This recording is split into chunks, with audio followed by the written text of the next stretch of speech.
Hello. Just a quick update on Clonmel. As of now, just after 7 o'clock, there's no movement at the site. And it's important as well to remember that there's a lot of things that move outside of this. So you had, number one, the first company, Sisk. They had a bit of difficulty in procuring machinery. Some of the machinery was burnt out when they finally got it there. And then the locals, so the company that owned the machine that lent it to this company that was building the site, they withdrew their contract. As far as I know, as far as the whispers go, okay, so they withdrew their contract. They went and tried to collect their machinery, right? So you then had this company, Sisk, as far as we know, that were looking for machinery from local plant and tool hire businesses. They couldn't get any.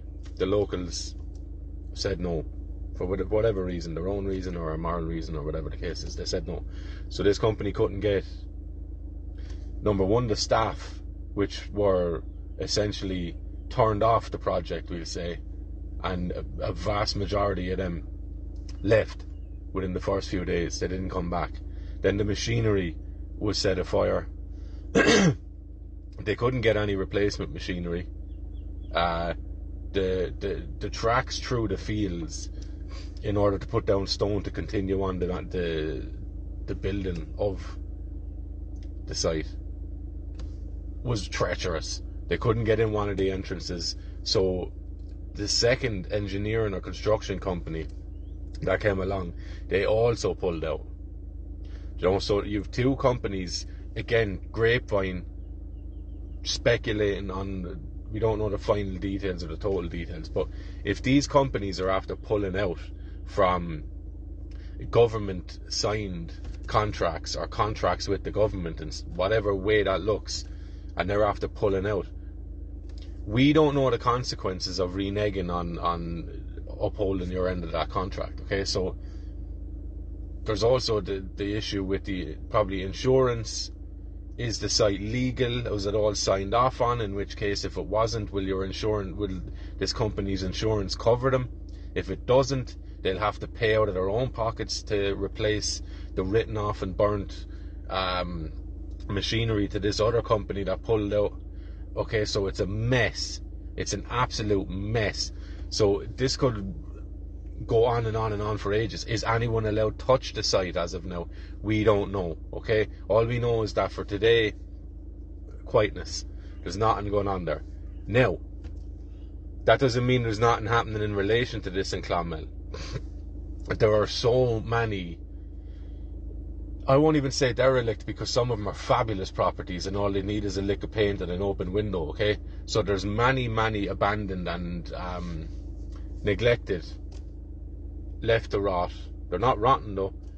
Properties boarded up, marketplace in this town centre. I think it was bought by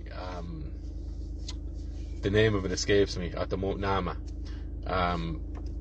Bought up, left empty for years and years. But there's so many properties around the town, businesses that folded, all that kind of thing.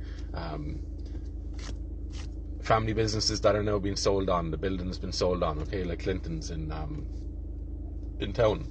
Huge properties that could be, some of them we know are filled with these people, and more than likely, if you're going to follow the money, the big money in almost anything now, guaranteed money, government money, you have no worries about this money coming your way, okay? Is in human trafficking, bringing these people in, pumping them into makeshift homes and taking your taxpayer money for it, taking your taxes for it, you know? So these people that live amongst you, walk amongst you, breed amongst you, salute you even maybe, they're pocketing, they're taking your money. They're taking your money with a smile and lies or silence. They're taking your money and they're destroying the safety of your environment and your town and your city or whatever the case is, okay? So that's what's going on in Clonmel. Well, the site is for all intents and purposes, null and void at the moment. The town itself isn't. The buildings are still being massive work done on them. And I would imagine so there's two sides to this thing. You build the infrastructure in order to accommodate these people, but you also need the people to bring in. So the people are here.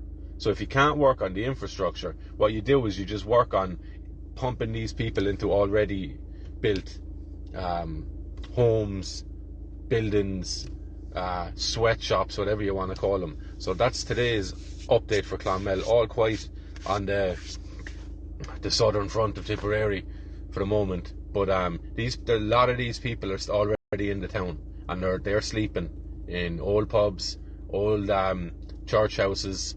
They're sleeping in old hotels. Okay, they're sleeping in old shops. They're sleeping in all sorts. So anyone have any information on that? Stick it. You know anyone that's housing these people? You know anyone who's making money off bringing in these people? Stick it in there. Good luck.